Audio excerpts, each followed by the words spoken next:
উপকার? হ্যাঁ, কি আর বলবো, সারা বছরে স্বামীর পয়সায় স্বামীকে জোর করিয়ে 4 বার বিদেশ ট্যুর করি আমরা। কেন না, যাতে স্বামীর বিদেশ সম্বন্ধে অনেক জ্ঞান বাড়ে।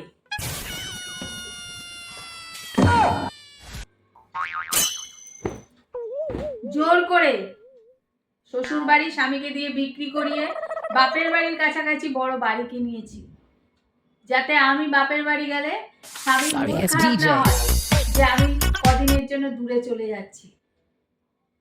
এটা কি উপকার ছাড়া আর কি বলে বল?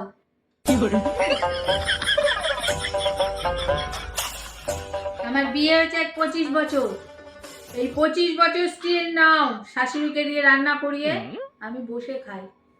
কেন জানিস? যাতে আমাকে নিত্য নতুন রান্না করে খাইয়ে ওনার মনটা ভালো থাকে আর উনি শারীরিক সুস্থ থাকে। বুঝেছিস? এগুলো উপকার ছাড়া কি?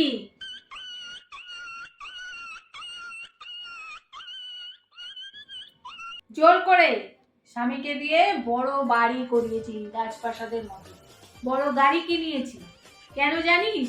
যাতে স্বামী নিজেকে একটা জমিদার জমিদার ফিল হয়। আর কি উপকার করবো আমি সংসারের জন্য বল?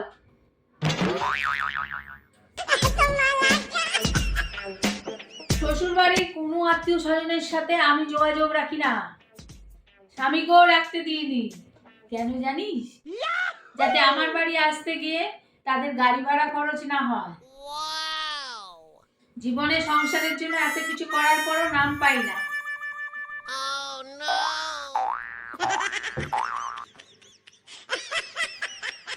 পাড়ার সবাই যখন বেড়াতে যায় আমিও যাই তাদের সাথে, আমিও যাই, কিন্তু কি বলতো, আমি সাথে কোনো টাকা পয়সা নিই না।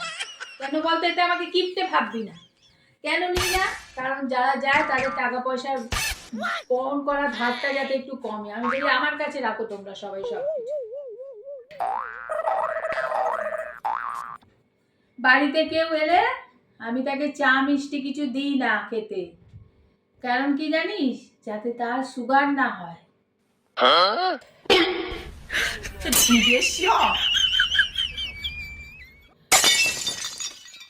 আরো অনেক উপকার করেছি, এখন ঠিক মনে পড়ছে না।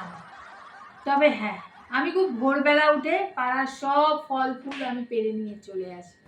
এতে লোকে আমায় চোর বলে, কিন্তু কেন আনি জানিস? কেন কেন কেন?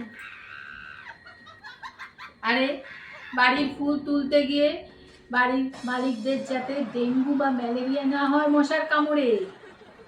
আর ফলগুলো পেরে আনি বাচ্চার কচিকাচারা, বাচ্চাগুলি আছে সেই কচিকাচারা ঢিল ছুঁড়ে ফল পাড়তে গিয়ে তাদের বাড়ির জানলার কাঁচ মাছ ভেঙে দেবে, সেই জন্য তুলে আনি।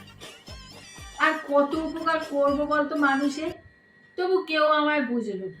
খালি সবাই বলে আমি নাকি ডেঞ্জারাস বউ। কি আর বলবো বলতো?